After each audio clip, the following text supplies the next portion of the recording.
Vamos então aqui seguindo com o nosso estudo do Livro dos Espíritos. Livro segundo, O Mundo Espírita ou dos Espíritos, capítulo 6, Vida Espírita. Nós estamos estudando o primeiro item, Espíritos Errantes, e hoje nós vamos fazer um estudo complementar desse item, que nós já terminamos, fazendo aqui a leitura, o estudo, na verdade, de um artigo que Kardec publicou intitulado Quadro da Vida Espírita.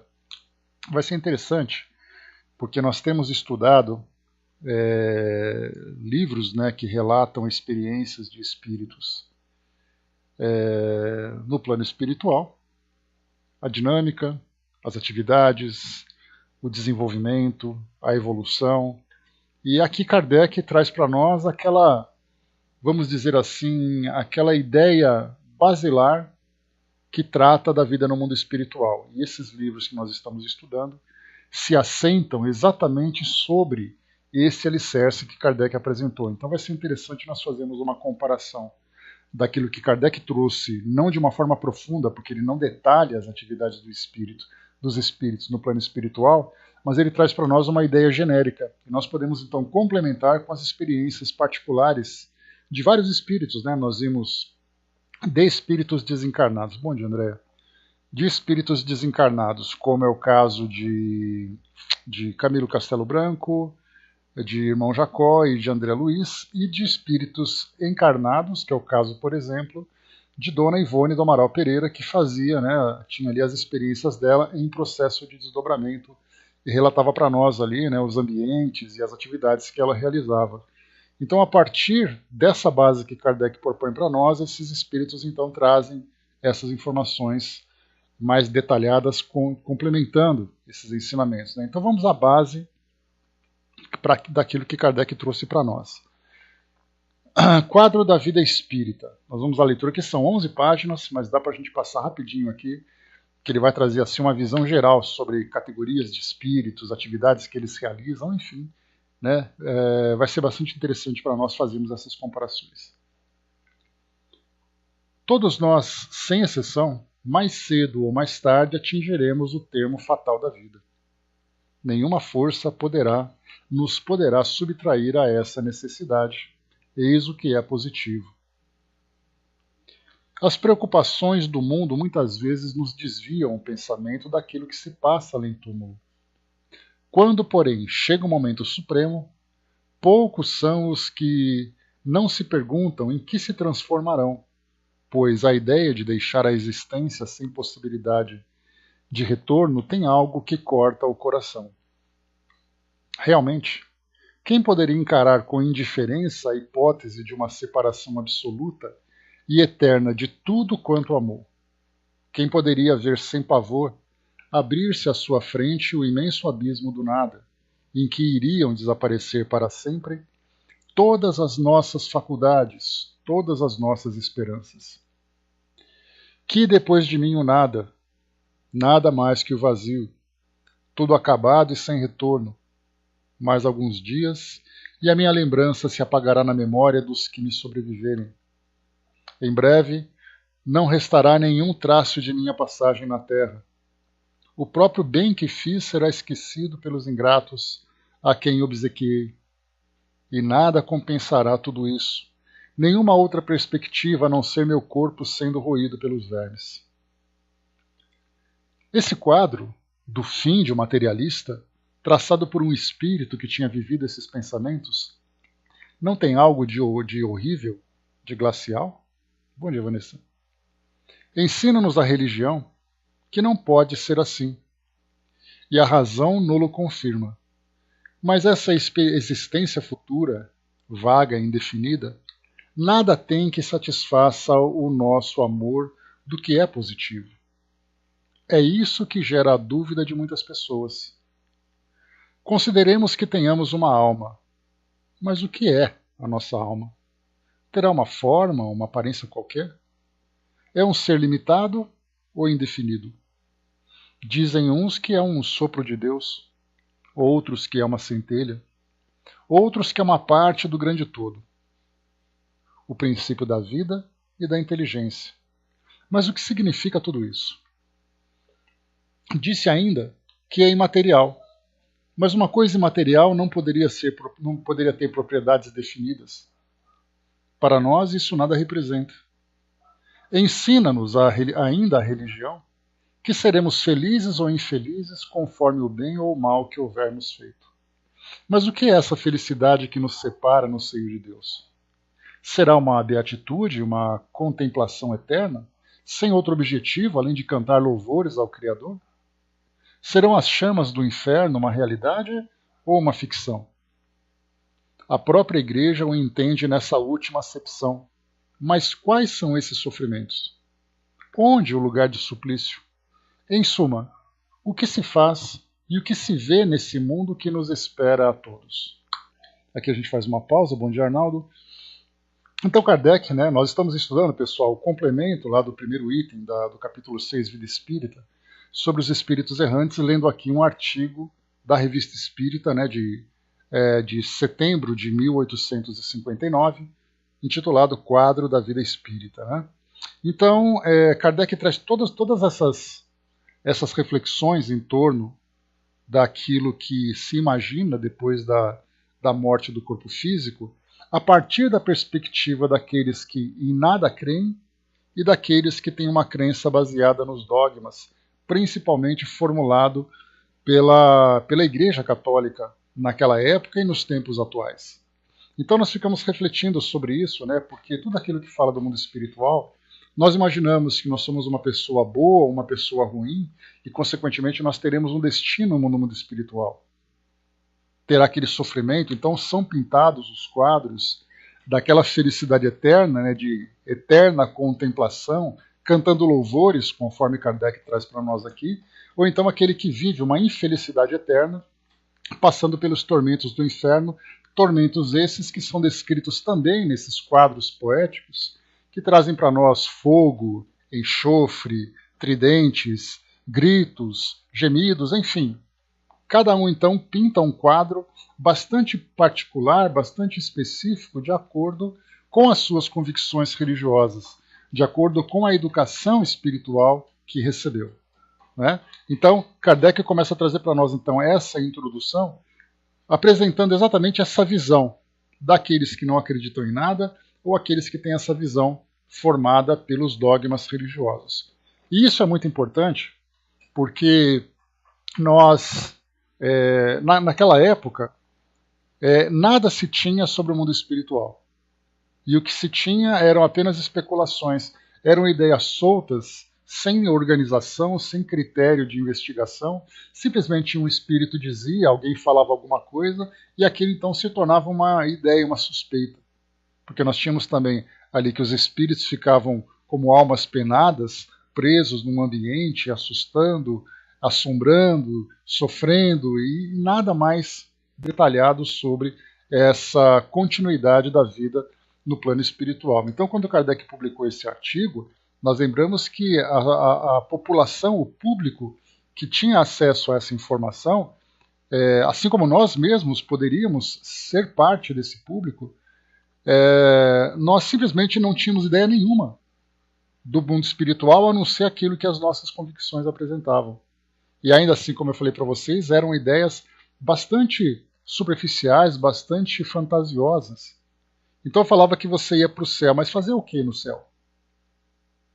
Você vai louvar a Deus, mas como é esse ambiente? Você vai louvar como? Você vai como se apresentar? Você vai em espírito? Como é o formato desse espírito? Esse espírito é vestido? Ele tem roupa? Ele não tem roupa? Ele tem uma aparência? Olha quantos questionamentos começam a surgir a partir dessa ideia. Eu vou com a mesma roupa que eu tinha antes, ou eu não tenho nem formato? Eu me perco no todo universal?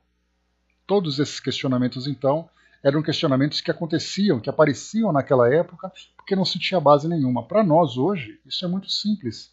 Porque nós temos hoje tantos e tantos livros que falam, não apenas livros, mas a própria experiência da prática mediúnica nas casas espíritas, daqueles que têm o contato com os espíritos que trazem para nós ensinamentos, daqueles que têm evidência, que agora não precisam mais se esconder do constrangimento de ter que mostrar a mediunidade, a sua faculdade. Ele mesmo relata, eu estou vendo um espírito, esse espírito tem esse formato, tem essa aparência, está trazendo para nós essa visão, enfim. Hoje nós temos uma facilidade muito grande. Então, para nós, sermos espíritas hoje é algo muito fácil, está tudo à nossa disposição, com tantas e tantas ilustrações. Nós precisamos apenas ter o cuidado de selecionar o material de estudo e começarmos a fazer as comparações exatamente usando, né, o método do estudo. Não apenas uma leitura simples. Eu vou a uma livraria, vou a uma biblioteca, pego ali um livro e eu então leio. Não questiono, simplesmente julgo o conteúdo pela cara, sem analisar exatamente o conteúdo que realmente é o que interessa para nós. Então, o propósito dos nossos estudos é exatamente isso. Vamos conversar, vamos analisar, vamos refletir sobre tudo isso. Então, hoje para nós é muito fácil, porque nós temos um farto material à nossa disposição. Mas naquela época não era assim. Por isso, então, esses questionamentos iniciais que Kardec apresenta é exatamente ali apropriado para aquele período. Ou nós podemos até mesmo adaptar para a nossa realidade hoje. Para alguém, por exemplo, que nunca leu nenhum livro espírita. Alguém que chega de uma outra religião ou nunca acreditou em nada, e nós então mostramos esse artigo e ele fala, realmente eu já me perguntei tudo isso. Como será a vida depois da morte física? Kardec continua então para nós aqui. Em suma, bom dia, Regina. Em suma, o que se faz e o que se vê nesse mundo que nos espera a todos? Disse que ninguém voltou até agora para nos dar informações. Eis aí um erro. E a missão do Espiritismo é precisamente esclarecer-nos sobre esse futuro, fazendo-nos até certo ponto tocá-lo e vê-lo, não mais pelo raciocínio, mas pelos fatos. Então, essa colocação que Kardec traz, né? Ninguém voltou do mundo espiritual depois que morreu para falar alguma coisa. Engano. Através, né, da doutrina, da metodologia, do trabalho, da organização, os espíritos estão aí conversando com a gente, falando sobre as suas vidas, falando sobre suas histórias, suas experiências, a sua realidade. Então, para aqueles que dizem que ninguém nunca voltou para contar, é exatamente porque tem ali essa limitação que o impede exatamente de acessar esse público desencarnado e trazer para nós esses ensinamentos. Graças às comunicações espíritas, isso já não é uma presunção, uma probabilidade sobre a qual cada um imagina à vontade. Os poetas embelezam com suas ficções ou semeiam de imagens alegóricas e enganadoras. É a própria realidade que nos aparece, pois são os próprios seres de além-túmulo que nos vêm descrever a sua situação e dizer-nos o que fazem, permitindo-nos, por assim dizer, assistir a todas as peripécias de sua nova vida e mostrando-nos, desse modo, a sorte inevitável que nos aguarda, conforme nossos méritos e deméritos. Haverá nisso algo de antirreligioso? Muito ao contrário, pois os incrédulos nele encontram a fé e os tíbios uma renovação do fervor e da confiança. O Espiritismo é, pois, o mais poderoso auxiliar da religião. Se existe, é porque Deus o permite, para reanimar nossas esperanças vacilantes e nos reconduzir à senda do bem, pela perspectiva do futuro que nos aguarda. As conversas familiares de além-túmulo que publicamos, relatando a situação dos espíritos que nos falam, dão-nos conta de suas penas, de suas alegrias e ocupações.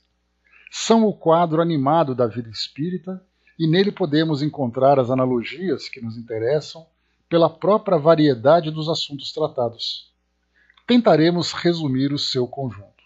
Então Kardec chama atenção para a seção da Revista Espírita intitulada Conversas Familiares de Além-Túmulo, em que ele sempre traz para nós uma psicografia em que o espírito, entrevistado ou apenas trazendo ali um relato espontâneo, uma comunicação espontânea, fala sobre a sua realidade. Kardec então começou ali a pincelar esses artigos, e olha que ele está aqui em 1859. Imagina se ele colocasse esse artigo do Quadro da Vida Espírita lá em 69, 10 anos depois, analisando aquela grande quantidade de informações. Isso tudo, naturalmente, nós encontramos no próprio livro Céu e Inferno, em que os espíritos falam de suas condições. Temos ali também os espíritos que falam de suas atividades, mas infelizmente, como nós vimos no nosso encontro anterior, nós temos poucas informações a respeito da estrutura do mundo espiritual. Essa é a grande dúvida que nós temos hoje. Mas vamos lá, como eu falei para vocês, esse aqui é o alicerce onde nós vamos então construir o nosso raciocínio. Tentaremos então resumir o seu conjunto. Consideremos em primeiro lugar a alma ao deixar esse mundo e vejamos o que se passa nessa transmigração. Extinguindo-se as forças vitais, o espírito se desprende do corpo no momento em que cessa a vida orgânica. Mas a separação não é brusca ou instantânea, por vezes começando antes da cessação completa da vida. Nem sempre é completa no instante da morte. Já sabemos que entre o espírito e o corpo há um laço semimaterial, que constitui um primeiro envoltório.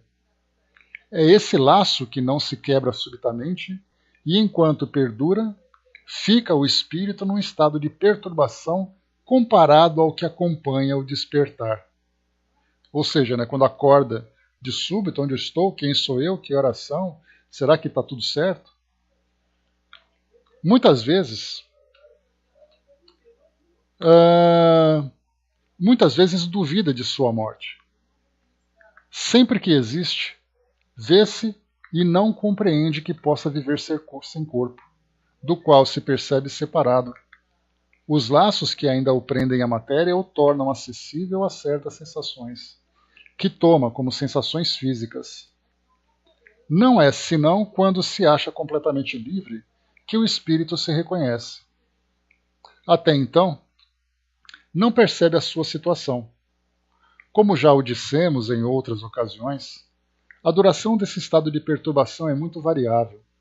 Pode ser de algumas horas, como de vários meses, mas é raro que ao cabo de alguns dias o espírito não se reconheça mais ou menos bem. Entretanto, como tudo lhe é estranho e desconhecido, falta-lhe um certo tempo para familiarizar-se com sua nova maneira de perceber as coisas. Então Kardec trouxe para nós aqui uma visão geral a respeito da perturbação, quando ele disse para nós, né, mas é raro que ao cabo de alguns dias o espírito não se reconheça mais ou menos bem. Então muitas vezes o espírito se dá conta que ele não se encontra mais encarnado, mas aí vem um outro processo, que é o da aceitação. Essa é a parte mais problemática, porque ele pode até resistir à ideia, ele pode até aceitar a ideia de que agora ele está morto, mas ele vai acabar então se revoltando, se desequilibrando pela ideia de que perdeu tudo que tinha, inclusive, né, nos seus relacionamentos, as suas propriedades e tudo mais, que ele tinha quando se encontrava encarnado. Então são duas situações que nós podemos colocar como diferentes. O espírito compreender a sua situação e depois ele aceitar a situação. Essa aceitação, muitas vezes, é aquilo que é mais demorado. Porque reconhecer-se é fácil. Ele está vendo, ele não consegue mais se aproximar das pessoas, ele vê ali o seu corpo no momento do desencarne, vê pessoas que desencarnaram, vê um ambiente diferente, então ele, naquele período de alguns dias, no máximo, né, nesses dias, ele começa então a ter essa noção. Mas aí depois vem exatamente essa aceitação. Bom dia, abraço. É solene o instante em que um deles vê cessar a sua escravização pela ruptura dos laços que o prendiam ao corpo.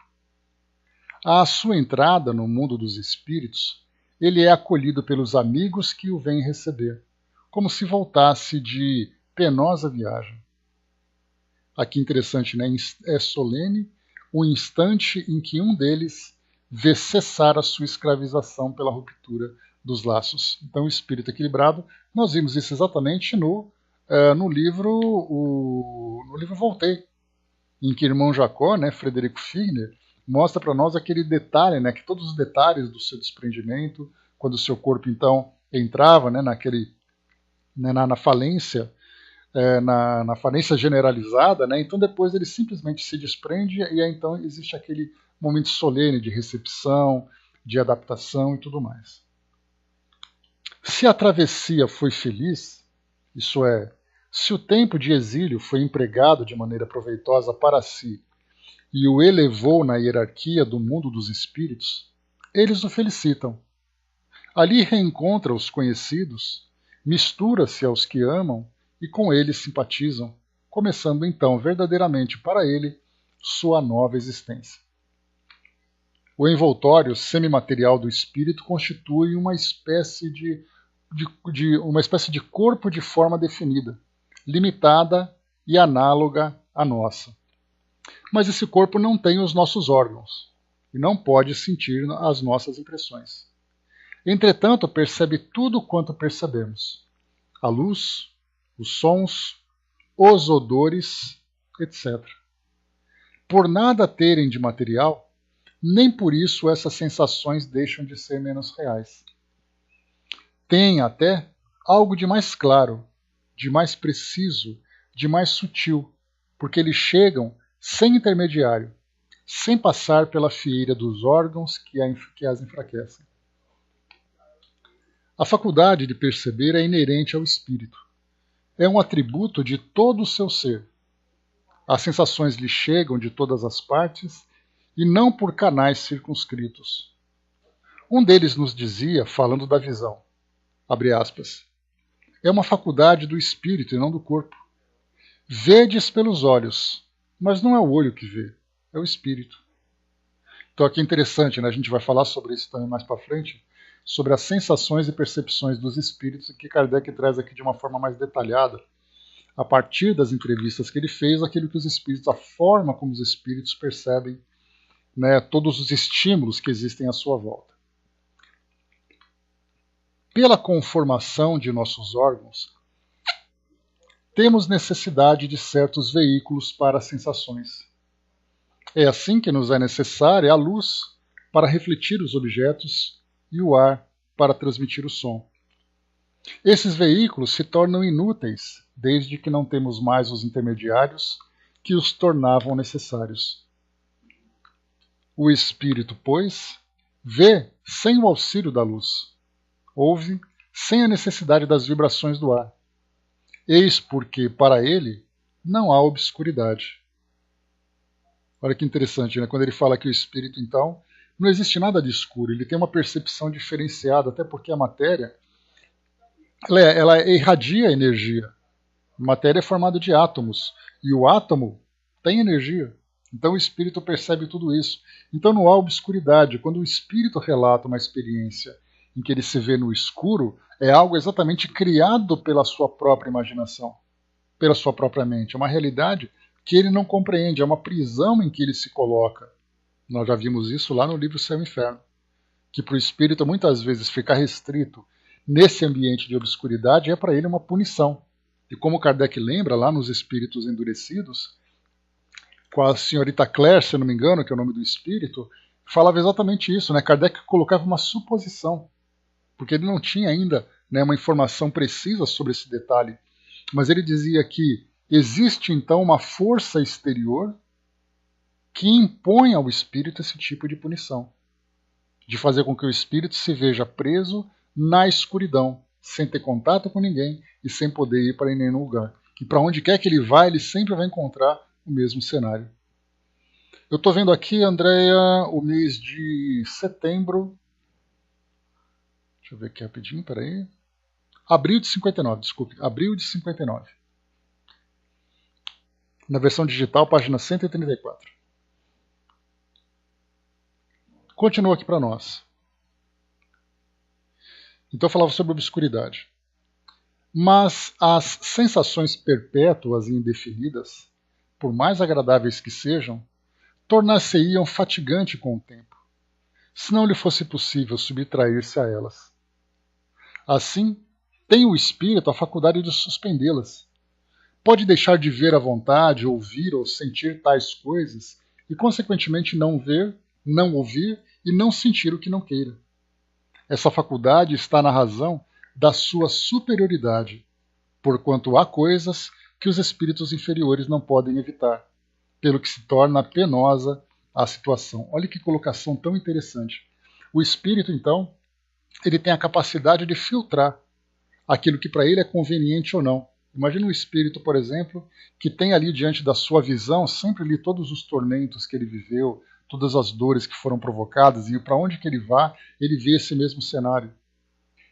Esse desequilíbrio o coloca nessa condição, até mesmo como punição. Já os espíritos superiores são capazes, então, de deixar de sentir sensações desagradáveis, de ouvir, de ver aquilo que não lhe importa, aquilo que para ele não lhe interessa. O Arnaldo colocou, né, como entender? O livro dos Espíritos traz a mensagem que o espírito não fica restrito a lugar nenhum e está em meio a nós, encarnados. Arnaldo, esse debate ele é sempre muito profundo. Quando se fala que o espírito não fica circunscrito, a gente tem que fazer uma análise, entendi. É mais ou menos como se fazer uma interpretação de um código legal. Você tem uma lei e você tem que entender a precisão daquela lei. No caso, por exemplo, de Kardec, ele colocou uma pergunta, naquela parte que diz que o espírito não fica circunscrito. É importante lembrar que o contexto em que ela foi apresentada falava, por exemplo, sobre inferno, falava sobre céu.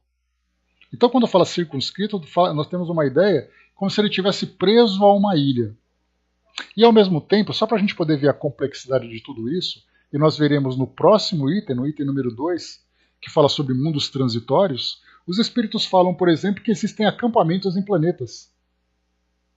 Como é que nós podemos entender isso tudo?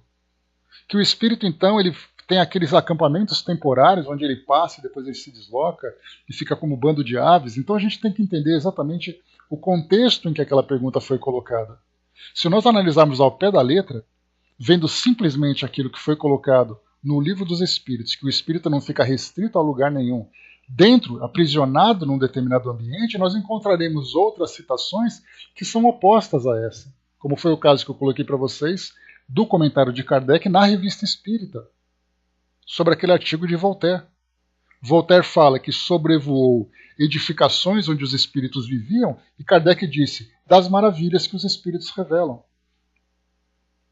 Então é como se nós pegássemos a Constituição, depois pegássemos um Código Civil, depois pegássemos um Código Penal e começássemos a comparar as leis.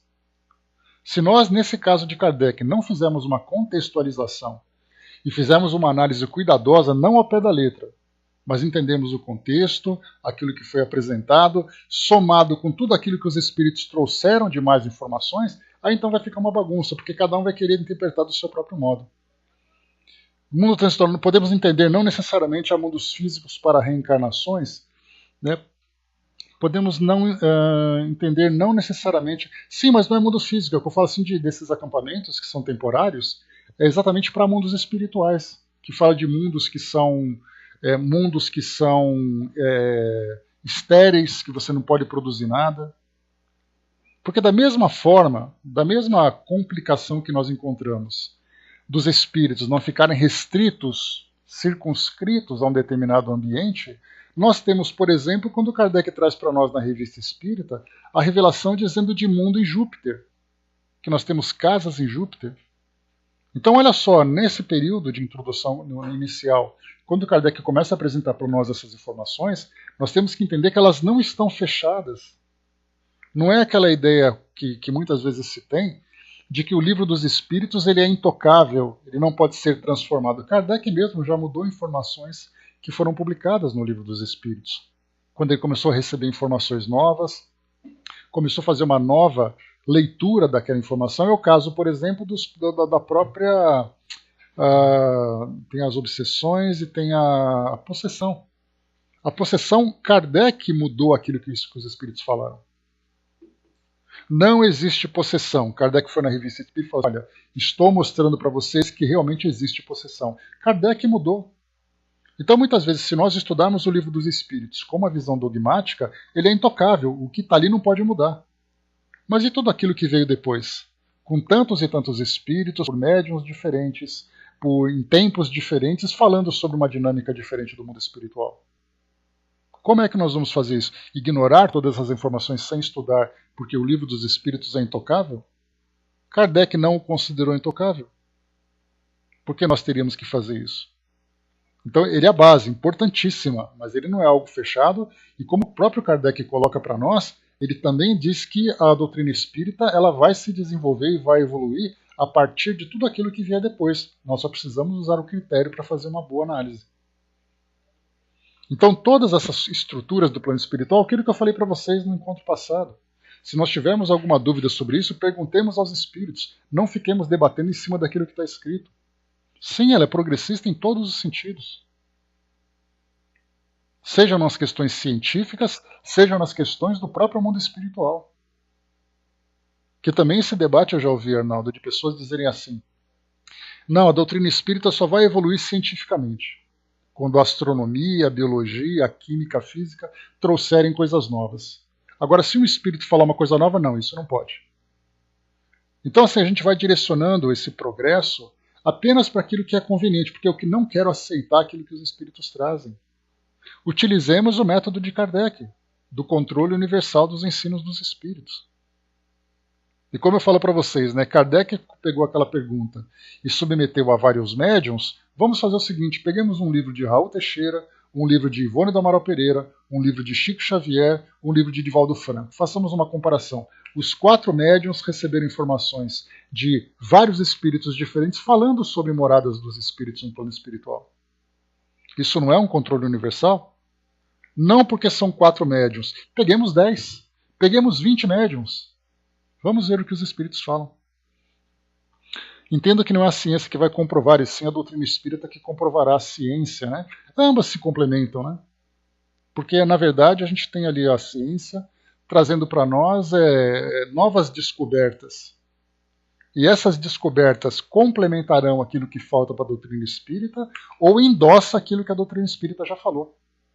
Porque os espíritos não revelaram para nós tudo aquilo que existe de mistério no mundo espiritual.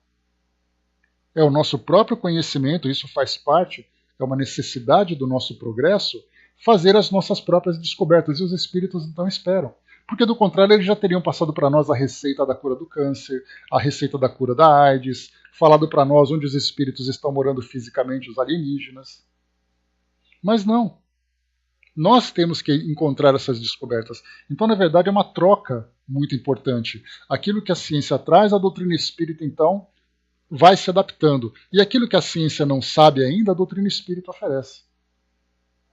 Então, nenhuma é melhor do que a outra, porque a ciência é resultado da nossa própria capacidade de raciocínio, do nosso próprio intelecto. E os espíritos dizem para nós que nós temos que evoluir pelos nossos próprios esforços. O Brás lembrou lá em cima, né, o mundo que pertencemos é o mesmo, apenas separado por barreiras dimensionais das diferentes matérias. Né? Assim temos que vamos ajustando esse conhecimento novo. O André lembrou que também tem professores que não aceitam mudar uma linha do Livro dos Espíritos. É uma pena, né, André? Nós vemos muitos grandes estudiosos da doutrina espírita, né, eu falo grandes pela fama, obviamente, né, que são estudiosos da doutrina espírita, que falam que é mais ou menos quase que a ideia, fora de Kardec não há salvação. Porque aquilo que Kardec apresentou é fundamental e se recusam a analisar outras obras. Como é que você pode se recusar a analisar uma obra? Simplesmente porque você tem simpatia ou antipatia por ela. Isso não é uma visão progressista. Isso é uma visão dogmática. Porque a visão progressista, vamos analisar os detalhes para ver onde vamos chegar. Agora, quando você fala, não, eu não quero, isso é dogma. E, infelizmente, nós temos uma visão dogmática também presente na doutrina espírita. Pegar o Livro dos Espíritos e falar aqui, pegar o Livro dos Espíritos e dizer assim, olha, aqui se encontram todos os mistérios do universo. Não se encontram. Kardec trabalhou durante deixa eu ver, são 14 anos, dois anos de pesquisa, de 55 a 57, para poder lançar o Livro dos Espíritos, e de 57 a 69, com todos os demais livros e as obras da Revista Espírita, e as pesquisas da Revista Espírita. 14 anos, e depois ele afirmava que o futuro ainda ia revelar muita coisa. Por que resistimos a essa mudança?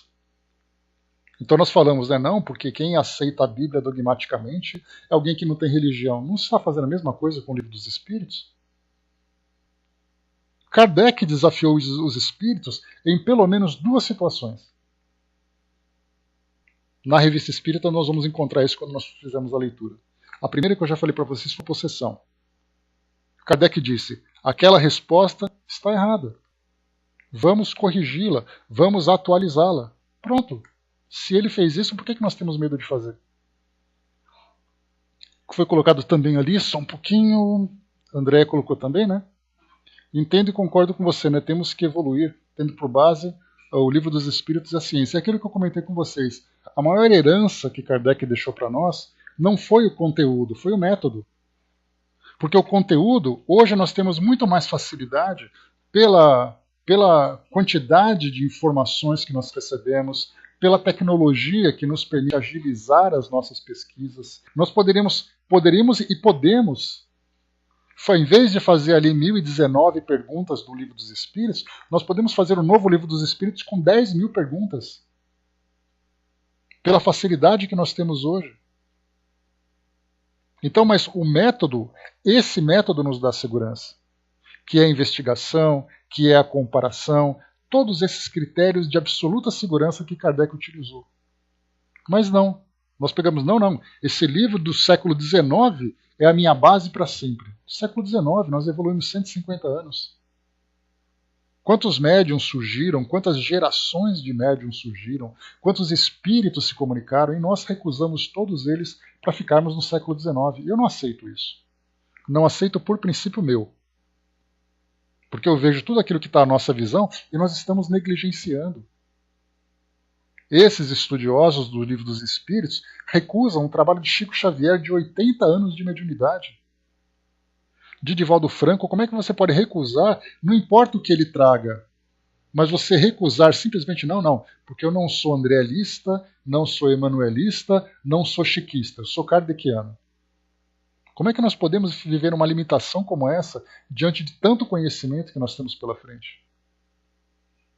Então eu não sou assim, eu não tenho um pensamento de dizer eu aceito tudo que aparecer de novo. Não, eu tenho meus critérios. Mas eu não fico restrito no século XIX, eu já evolui um século e meio, no meu modo de pensar. Por mais argumentos, né, que os estudiosos utilizem, porque se você tem estudioso do Livro dos Espíritos, você também tem estudioso das obras de Chico Xavier e Divaldo. Pegar, por exemplo, Cosme Massi, um grande estudioso do Livro dos Espíritos e das obras de Kardec. Pega Haroldo Dutra Dias, um grande estudioso das obras do Chico. Vamos colocar um na frente do outro para ver quem ganha? Em vez de nós juntarmos os conhecimentos e evoluir, a gente vai dizer quem sabe mais, quem sabe menos, quem está certo, quem está errado? Como foi colocado, se eu não me engano, foi o Leon Denis que colocou sobre isso, né? Lembrando aqui, né, Andréa? 12 de abril de 27, né, aniversário da desencarnação de Leon Denis, que ele diz assim que para destruir a doutrina espírita são os próprios espíritas, não precisa colocar gente de fora, não. Não precisa esperar um ateu, um religioso fanático atacar a doutrina espírita. Coloca ali um grupo de espírita fechado numa sala e coloca os livros em cima da mesa. Meia hora depois está todo mundo ali estapeando para dizer quem é mais e quem é menos. Tem tanta coisa para a gente evoluir, né, para aprender. A Miriam colocou, né, Leon Denis pesquisou muito mais a fundo temas de mediunidade que Kardec, porque teve mais tempo, mas seguiu o mesmo critério kardeciano e, complementando, ele teve como base o passo inicial de Kardec. Kardec deu os primeiros passos, Leon Denis foi lá e desenvolveu. Depois nós tivemos outros pesquisadores, Ernesto Bozano, Alexander Aksakov, Cesare Lombroso e William Crookes e tantos outros que pesquisaram a mediunidade. Depois vieram outros estudiosos que trouxeram para nós informações sobre a vida dos espíritos e nós vamos recusar tudo isso porque fora de Kardec não há salvação? Eu não posso aceitar isso. Brás lembrou, né, pastor evangélico me diz conhecer a doutrina espírita, mas ainda está muito cedo para repassar aos seus fiéis. E são muitos, viu, Brás? Isso não se restringe apenas a um pastor evangélico. Nós temos pessoas de várias religiões que estão tendo contato, estão interessadas em estudar. E como lembra o Chico, né, se eu não me engano, teve uma conversa com ele, de alguém que falou assim, olha, eu sou católico, né, mas estudo catolicismo e tal, mas eu tive contato com a doutrina espírita. O que eu devo fazer? Eu devo abandonar a minha igreja? Isso um padre falando com ele. Eu devo abandonar a igreja para poder seguir a doutrina espírita? Não. Continua na sua religião e mostra para as pessoas uma interpretação diferente daquilo que vocês estão vivendo. Olha que ensinamento tão belo, né? Mas vamos lá, continuando aqui para Kardec, que ele vai trazer para nós mais detalhes para as nossas reflexões aqui. Vamos lá. Deixa eu ver aqui. Tá, então falou aqui dos espíritos que têm essa capacidade, os espíritos superiores, de neutralizar essas sensações para que eles não sofram os inconvenientes de uma visão, de uma audição, de uma sensação que seja para ele desagradável. É essa nova maneira de sentir que o espírito não compreende no início, da qual só aos poucos se dá conta. Aqueles cuja inteligência ainda é muito atrasada não a compreendem de forma alguma e sentiriam muita dificuldade em descrevê-la. Absolutamente como entre nós, os ignorantes vêm e se movem, sem saber como e por quê. Então é interessante colocando aqui que naquele início de adaptação no mundo espiritual, os espíritos, por não terem ainda esse conhecimento, esse entendimento, sofrem muito. Os pensamentos vêm de uma forma desorganizada, as sensações, as impressões chegam potencializadas, e o espírito então não sabe como filtrar tudo isso. É uma doideira. Mas aqueles espíritos mais equilibrados já conseguem dominar essas faculdades. Até então o espírito, primeiro, como eu falei para vocês, né, são aqueles 3 passos que o espírito vivencia quando ele desencarna. Primeiro é a fase de perturbação. Depois vem a fase de adaptação. E depois vem o seu desenvolvimento. Não necessariamente nesses 3 passos podem se misturar, mas nós podemos entender dessa ordem. Ele chega no mundo espiritual completamente perdido. Na maioria das vezes porque ele não se dá conta que morreu. Depois que entendeu que morreu, ele tem que se adaptar. Ajustar as suas faculdades, saber exatamente até onde ele pode dar liberdade, né, para os seus pensamentos, para os seus desejos. Depois que ele está bem adaptado, então ele segue em frente, como a gente tem visto em André Luiz. Passou por aquela fase difícil, que desencarnou e não sabia, depois teve que se adaptar, passando por aquele período longo de adaptação, e agora começa então a se desenvolver. Essa impossibilidade de compreender o que está acima de seu alcance, associada à fanfarrice, companheira ordinária da ignorância, é a fonte das teorias absurdas dadas por certos espíritos que nos induziriam em erro caso as aceitássemos sem controle e não nos assegurássemos do grau de confiança que merecem, através dos meios proporcionados pela experiência e pelo hábito de com eles conversar. Então a gente lembra que muitos espíritos falam para nós de situações que eles vivenciaram que nem eles entendem. Se nós levássemos ao pé da letra, nós cairíamos também nesse engano. Mas Kardec já falou exatamente, pela experiência, pelo hábito de conversar com o espírito, ele já sabia exatamente quando o espírito estava ali dizendo alguma coisa que ele mesmo não compreende. Há sensações que têm sua fonte no próprio estado de nossos órgãos. Ora, as necessidades inerentes ao nosso corpo não podem ocorrer desde que o corpo não existe mais. O espírito, portanto, não experimenta fadiga nem necessidade de repouso ou de nutrição, porque não tem nenhuma perda a reparar, como não é acometido por nenhuma das nossas enfermidades. Olha que interessante essa colocação. Lembrando que Kardec traz para nós uma visão genérica. O espírito não sente cansaço, não tem fome, não sente nenhuma dor. Vamos em frente para a gente poder compreender um pouco mais.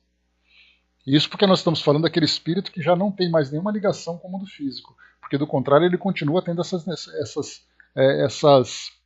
necessidades.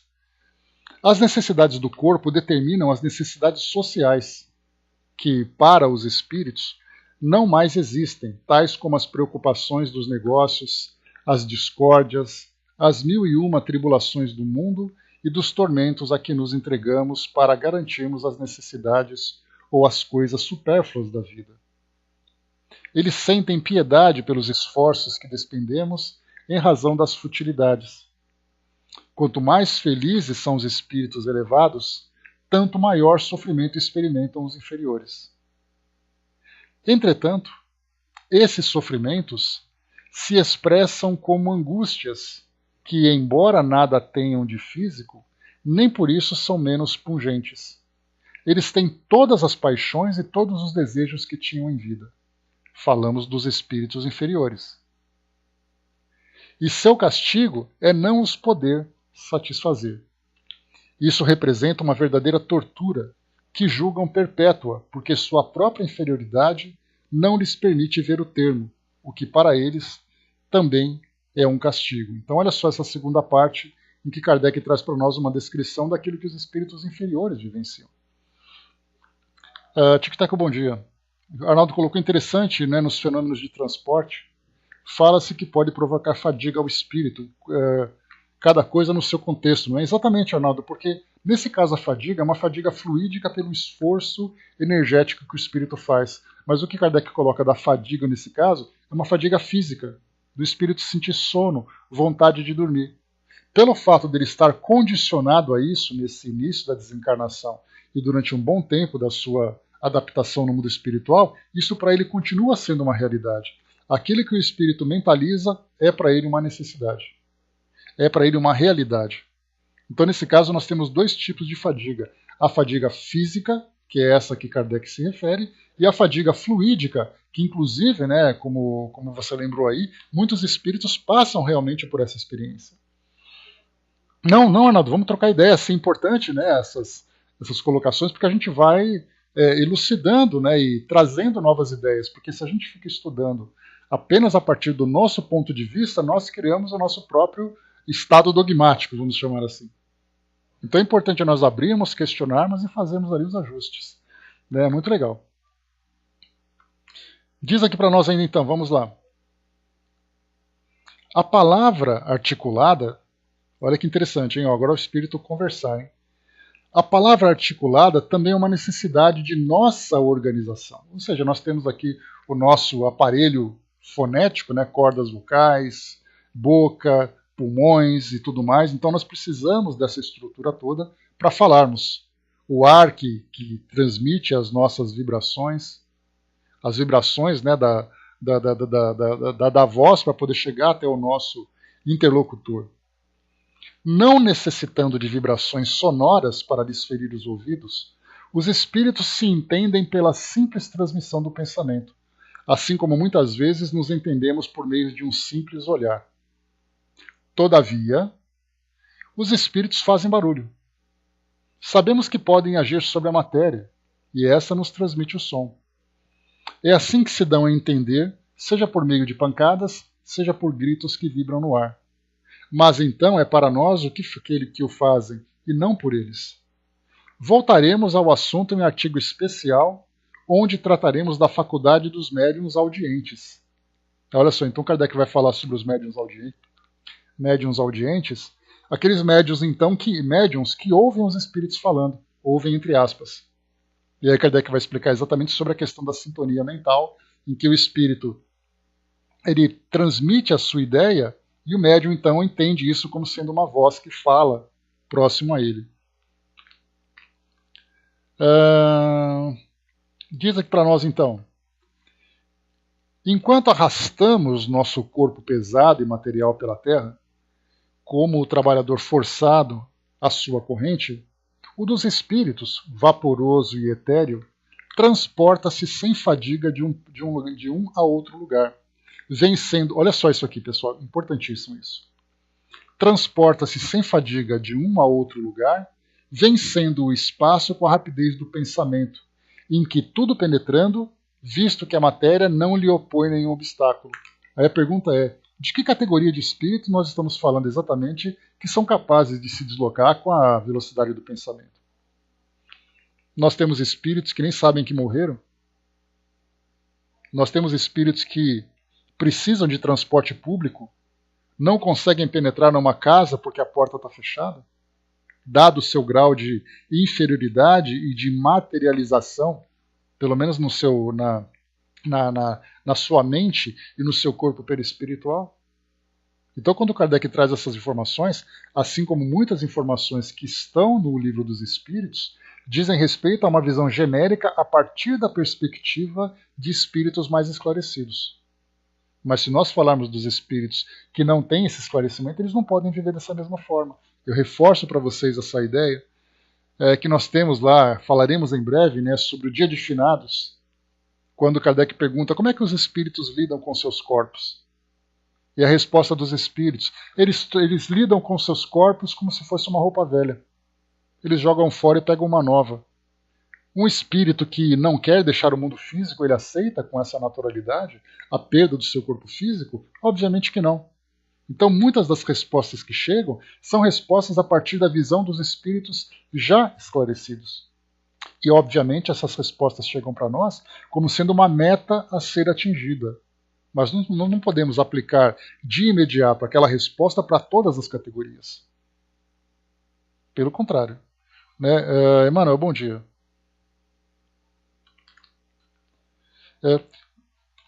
O Brás, você colocou que os assuntos polêmicos ficou em stand-by, né, na Revista Espírita e tudo mais. Interessante, né, porque a gente vê que essas polêmicas, na verdade, vamos dizer assim, a condição polêmica somos nós que colocamos. Porque as dúvidas simplesmente precisam ser esclarecidas. Aquilo que não foi esclarecido será no seu devido tempo. Se sim, ou se não, ou se de um jeito diferente, somos nós que polemizamos porque nós temos aquela ideia do amor próprio ainda que Kardec sempre diz. Daquele orgulho de dizer, eu estou certo e você não está. Vamos então ver quem é mais forte. Então, na verdade, os debates que nós criamos em torno de um assunto, muitas vezes vira ali uma disputa para ver quem está certo e quem está errado, e não para trazermos uma conclusão. Isso é natural, ainda no nosso grau evolutivo. Arnaldo lembrou ali, na questão é que estou aprendendo, é necessário separar o que Kardec colocou na Revista Espírita, como definido após troca de ideias, daquilo que era pesquisa para análise. Né? Sim, e Kardec colocou muitas coisas na Revista Espírita a título de conhecimento para lançar exatamente o tema para ser explicado, para ser debatido, para ser investigado. Ele colocou. Agora, aquilo que é estudado pelos espíritos lá na revista, lá nas obras da codificação, isso já tem uma solidez.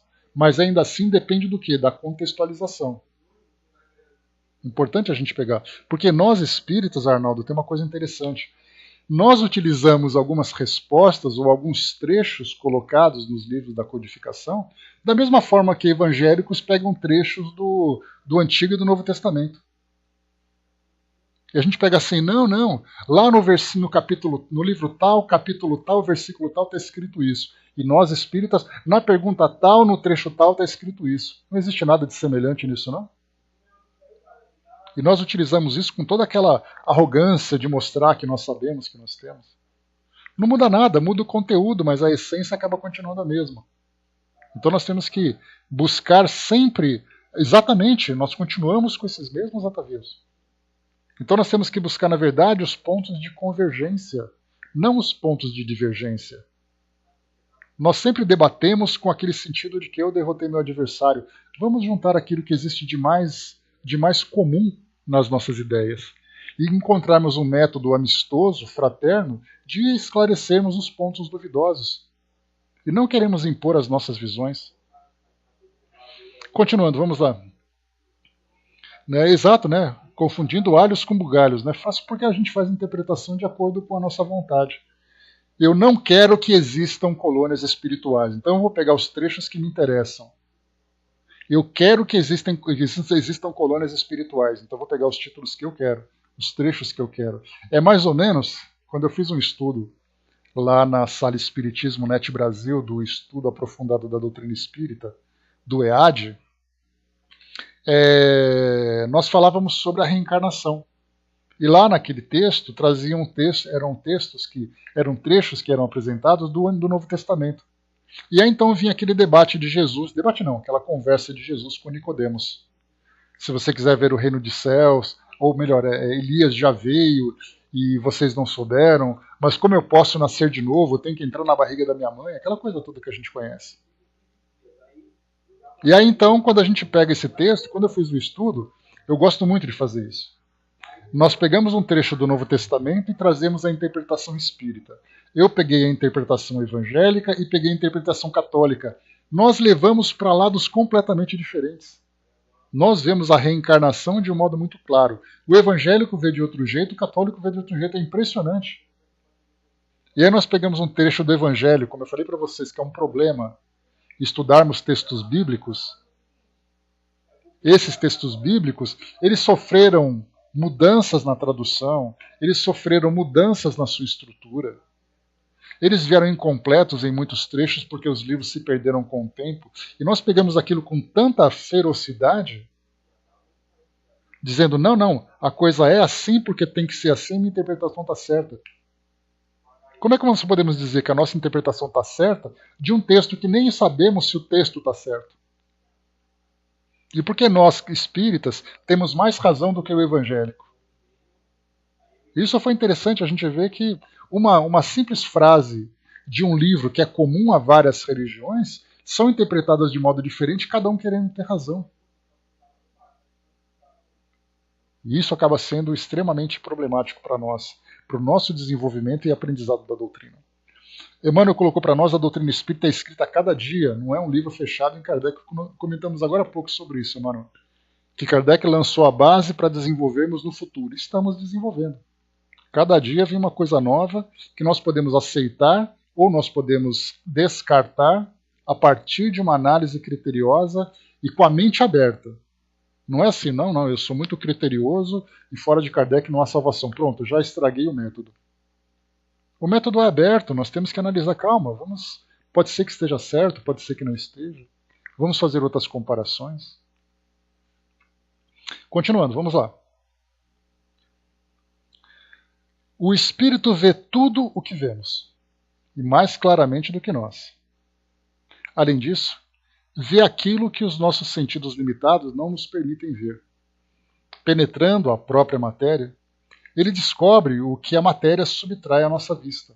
Isso é natural, né? Os espíritos, não tendo a limitação das nossas vistas, dos nossos olhos, vistas popular, né? Claro, dos nossos olhos, até porque muitos de nós até, né, usamos óculos para poder tentar enxergar melhor. Os espíritos com uma visão espiritual, absorvendo energias, absorvendo sutilidades da matéria, claro, tem uma visão muito mais profunda do que a nossa. Por isso que nós vemos, né, essas terapias novas que chegam, recomendadas pelos espíritos, que trabalham com minerais, que trabalham com plantas, que veem propriedades que nós não compreendemos.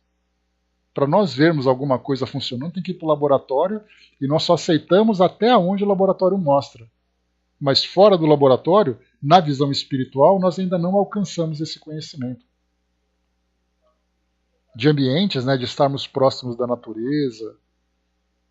Não temos isso, né, de você ir para o campo, de você ir para a água, de você se alimentar com esse ou com aquele tipo de vegetal, você tomar aquela medicação, fazer aquela infusão, aquela coisa toda. A própria homeopatia, né, durante muito tempo foi questionada, e Kardec lembra, né, que a homeopatia nada mais é do que uma ramificação do magnetismo. Até pouco tempo era questionado. Eu me lembro, a coisa de uns 15, 20 anos, quando a gente chega no quase meio século de vida, a gente tem essa condição de dizer 20, 30 anos, assusta um pouco, mas a gente vê. Eu lembro que o Fantástico fez uma reportagem, apresentou uma reportagem, trazendo médicos que eram contra e a favor da homeopatia.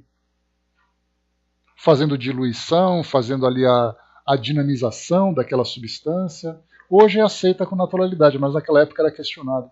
A acupuntura é a mesma coisa. Hoje os médicos brigam para terem direito exclusivo da aplicação da acupuntura em detrimento de outros profissionais. Mas até pouco tempo era recusada a acupuntura, era coisa de chinês maluco. Agora virou parte da medicina tradicional. Então, quer dizer, o tempo vai passando, a gente vai trazendo mais esclarecimentos. Trabalham com ectoplasma, fazendo reposição de tecidos. Né? É uma série de tratamentos que vão, porque os espíritos, então, ou melhor, nós vamos descobrindo aquilo que os espíritos já sabiam. Tico Teco lembrou aqui, né, enquanto não entendermos quem verdadeiramente tem autoridade de delegado, a dificuldade continua. Né? Então, enquanto continuarmos buscando essa autoridade, o problema vai continuar. Continuando para nós. Os espíritos não são, pois, seres vagos, indefinidos, conforme as definições abstratas da alma a que nos referimos pouco atrás. Né, Kardec lembrou lá no início, falando que, como é a alma? Ela tem forma, ela não tem forma? Ela tem alguma coisa que a envolve? Toda essa dúvida que ficava, Kardec então coloca para nós que os espíritos não são seres vagos, porque esse era um questionamento natural para aqueles que se perguntavam, depois que você morre, como é que você vai? Porque é interessante, olha só, quando nós assistimos a um filme que fala sobre desencarnação, por exemplo, o filme Ghost, que mostra assim o espírito que o Sam, né, o Patrick Swayze, logo no comecinho, quando ele estava ali no hospital junto ao seu corpo físico, ele estava ali preocupado. Ele viu um senhor que esperava a mulher dele, e lá numa sala de cirurgia ou numa sala de emergência, mostrava ali um paciente desencarnando. E mostrou aquela luz que saía dele e ia em direção ao alto. E no final, quando ele então resolveu todo aquele problema com a Molly, com a Oda Mae Brown, né, que é a Whoopi Goldberg também, ali as nossas personagens, ele foi então em direção àquele túnel. O que se via naquele túnel? Aquelas luzes com um leve formato humano. E a gente se pergunta, quando eu desencarnar, eu vou ter esse formato luminoso? Ou então aqueles obsessores que capturaram, né, aqueles vilões, aquelas formas, aquelas sombras negras. E aí então, para quem não tem esse conhecimento do mundo espiritual, fica se perguntando assim, quando eu desencarnar, eu vou ter aquela forma indefinida que mostra apenas assim alguma coisa parecida com braço, com perna? Eu vou ter cor, vou ser mais escuro, vou ser mais claro, luminoso, opaco? Como é que eu vou ser?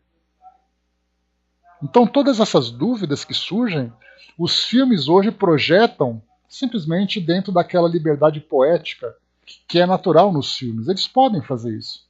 É apenas para contar uma história. Mas como nós não temos, se nós não temos fundamento, nós tomamos aquela fantasia como parte como verdade. Então, se por acaso aparecer um espírito para mim, ele vai aparecer com aquela roupa esvoaçante, transparente, flutuando a alguns palmos do chão, ou vai ter aquela aparência meio medonha? Como vai ser tudo isso? Todas essas perguntas acontecem com muita naturalidade naquele meio, ou no meio de um modo geral, onde as pessoas não têm esse conhecimento do mundo espiritual. Aqui nós temos então Kardec dizendo mais uma vez: os espíritos não são, pois, seres vagos, indefinidos. Já é um começo. Não é aquela coisa que você vê aquela forma luminosa, que você não consegue ver o rosto, você não sabe quem é. Quem é aquela luz que apareceu no final do corredor? Claro que você vai correr quando encontrar com essa luz, né? Você não é bobo de ficar ali parado. Mas de qualquer forma você vai perguntar, era homem ou mulher? Era bonito ou é feio? Era bonzinho ou era vilão? Não sei, era simplesmente uma sombra que apareceu ali. São seres reais, diz Kardec, determinados, circunscritos, gozando de todas as nossas faculdades e de muitas outras que nos são desconhecidas, porque, inerentes à sua natureza, têm as qualidades da matéria que lhes é peculiar e constituem o mundo invisível que povoa o espaço, cercando-nos e se acotovelando incessantemente conosco. Mundo invisível que povoa o espaço. Ainda ficamos assim. Como é que nós podemos entender esse espaço? Eles ficam soltos, flutuando no espaço? Ou eles se concentram e tem ali alguma estrutura que possa acolhê-los? Essa é uma dúvida. Porque muita gente pensa assim, não, porque você, quando desencarna, você vai para o espaço no mundo espiritual. A primeira imagem que me vem é aquele astronauta flutuando no meio do nada. Mas espera aí, os espíritos simplesmente ficam flutuando no espaço? Quando eles têm que se juntar, eles se aproximam e ficam lá no espaço, naquele meio do nada, igual nos filmes de ficção científica de astronautas e tudo mais, é assim que funciona? Suponhamos por um instante que o véu material que os oculta à nossa vista seja rasgado. Ver-nos-íamos envolvidos por uma multidão de seres que vão e vêm, agitando-se à nossa volta e nos observando, como faríamos se nos encontrássemos em uma assembleia de cegos. Para os espíritos nós somos os cegos, e eles são os videntes. Dissemos que ao entrar em sua nova vida, o espírito necessita de algum tempo para se reconhecer, que tudo lhe é estranho e desconhecido. Sem dúvida haverão de perguntar como pode ser assim, já que ele teve outras existências corporais. Essas existências foram separadas por intervalos, durante os quais ele habitava o mundo dos espíritos. Tal mundo, portanto, não lhe deveria ser desconhecido, considerando que não o vê pela primeira vez. É natural, né? O espírito fica estranho. Onde estou? Quem sou eu? O que eu estou fazendo aqui? Aí ele poderia lembrar, mas peraí, eu já estive aqui antes. Eu já tive tantas encarnações e desencarnações, e o mundo espiritual para mim é simplesmente, poxa, cheguei aqui de novo. Mas parece sempre um recomeço. Kardec coloca então aqui explicando isso. Várias causas contribuem para que essas percepções lhe pareçam novas, embora já as tenha experimentado. Dissemos que a morte é sempre seguida por um instante de perturbação, que pode ser de curta duração. Pode ser de curta duração. Nesse estado, suas ideias são sempre vagas e confusas.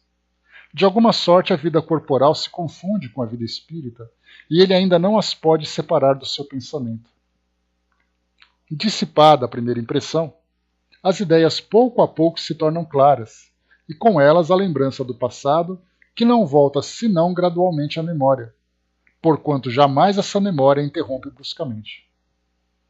Apenas quando ele se encontra completamente desmaterializado é que o passado se desdobra à sua mente, à sua frente, como algo impreciso saindo de um nevoeiro.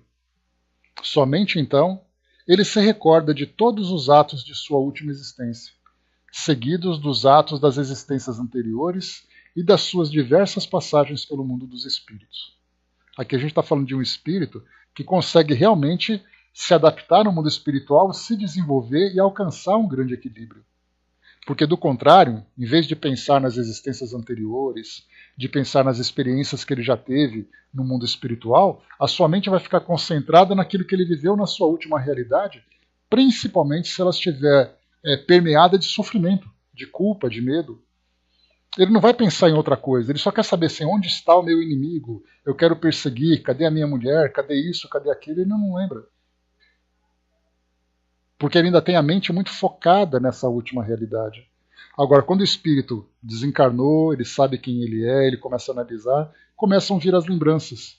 Mas para isso ele tem que dar essa abertura para a sua própria mente, se libertando daquilo que o prendia na última encarnação.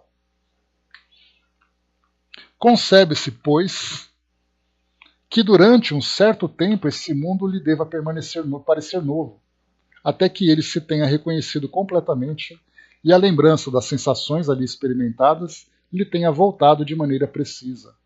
Mas a esta causa deve-se juntar uma outra, não menos preponderante. Para a gente finalizar aqui o nosso estudo de hoje.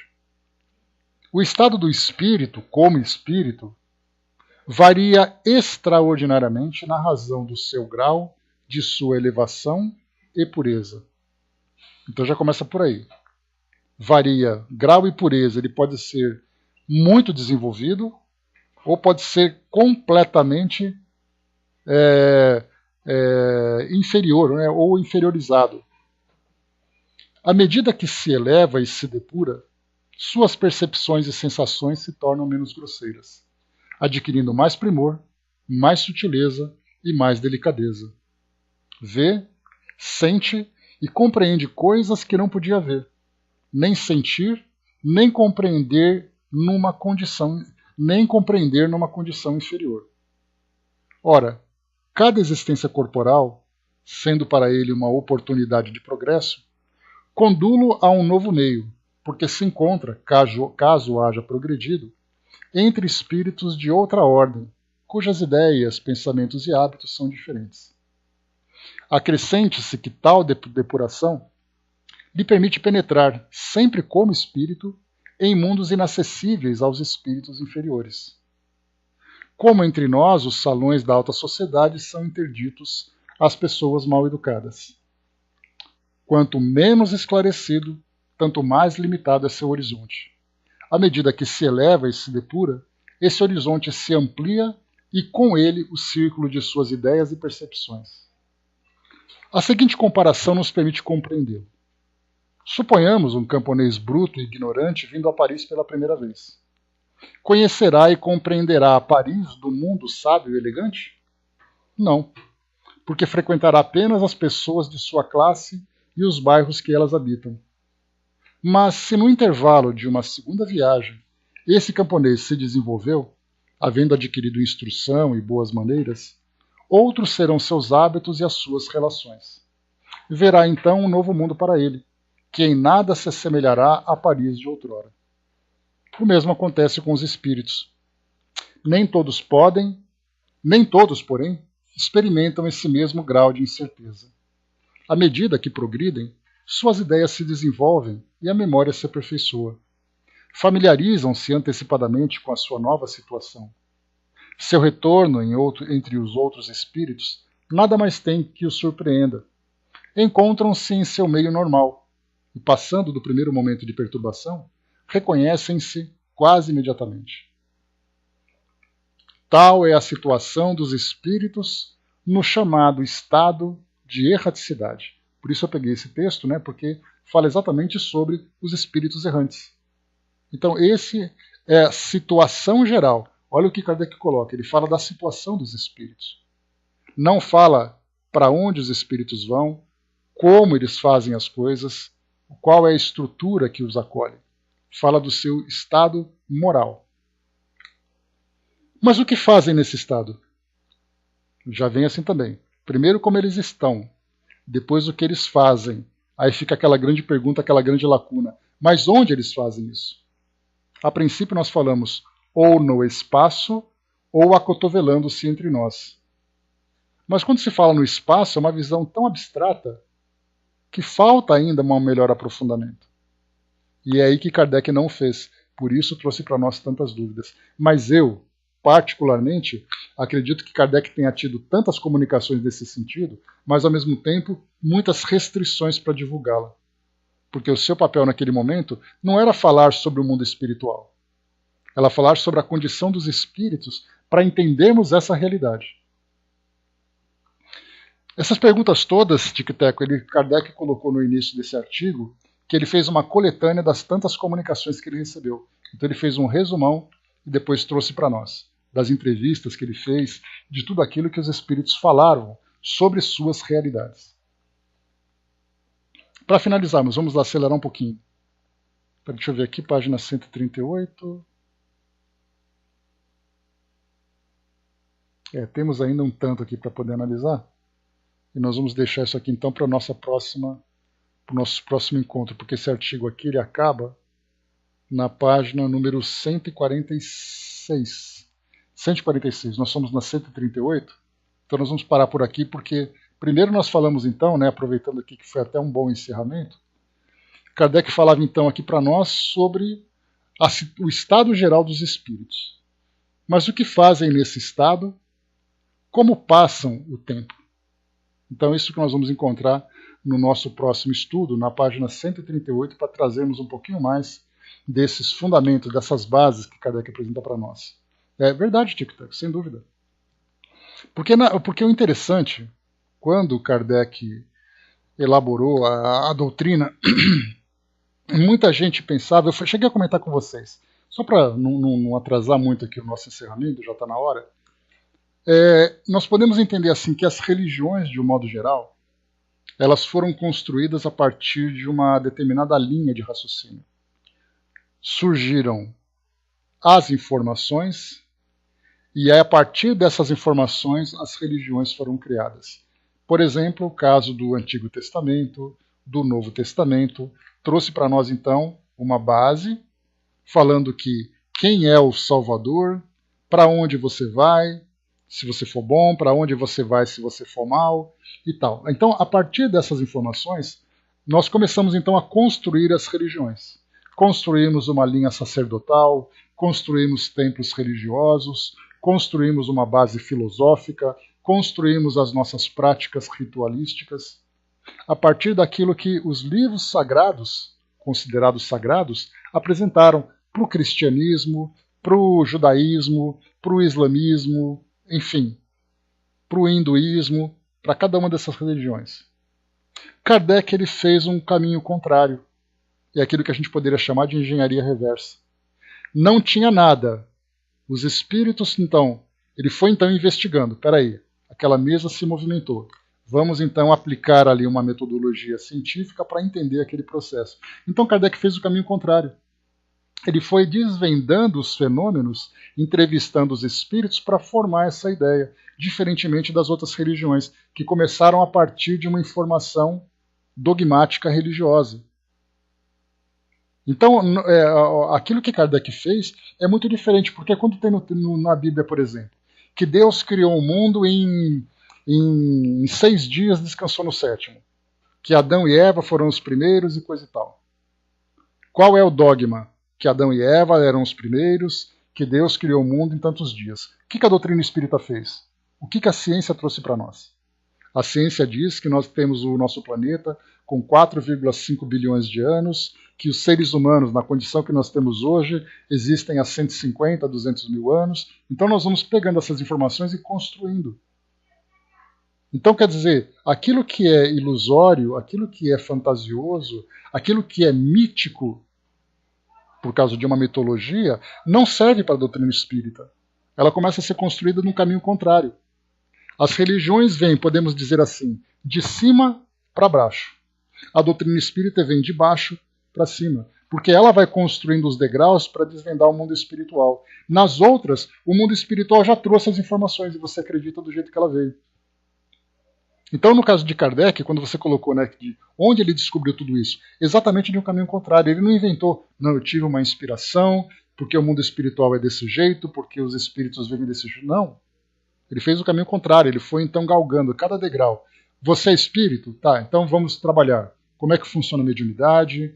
Quem é esse espírito? O que você disse? Vamos comparar com o outro. Então ele foi subindo degrau a degrau para chegar até lá em cima. Exatamente. Tudo com calma, mas nós ainda temos essa tendência. Como foi lembrado pelo Arnaldo lá em cima, a gente tem esse atavismo, essa vontade de querer fazer as coisas virarem sagradas. Então, mesmo tendo que carregar esse degrau um em cima do outro, a gente sempre olha para cima para saber se está caindo alguma coisa. Esse é o grande detalhe, a parte mais importante, né?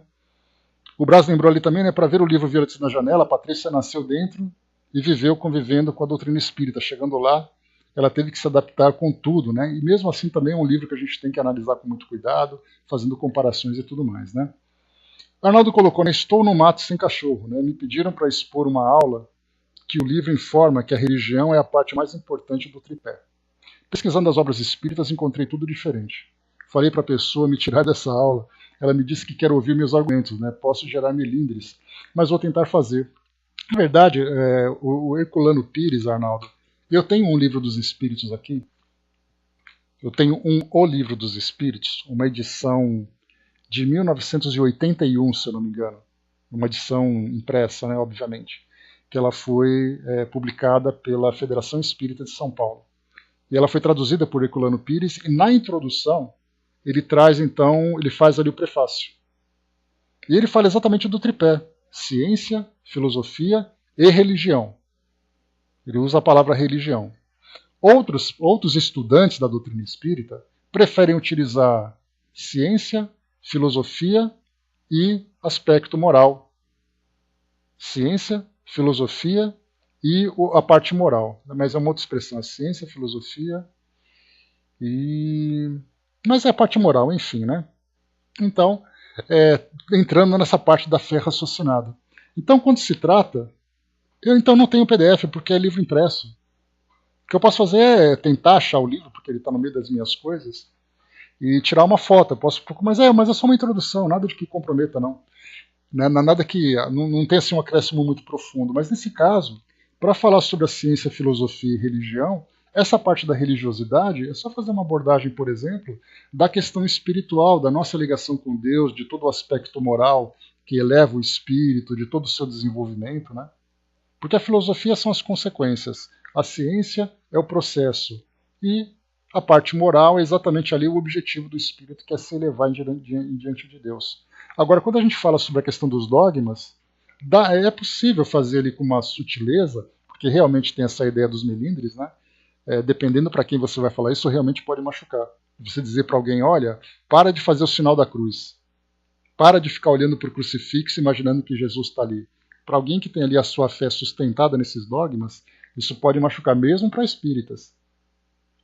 Porque nós lembramos que a doutrina espírita ela não tem o propósito, como Kardec lembra na Revista Espírita.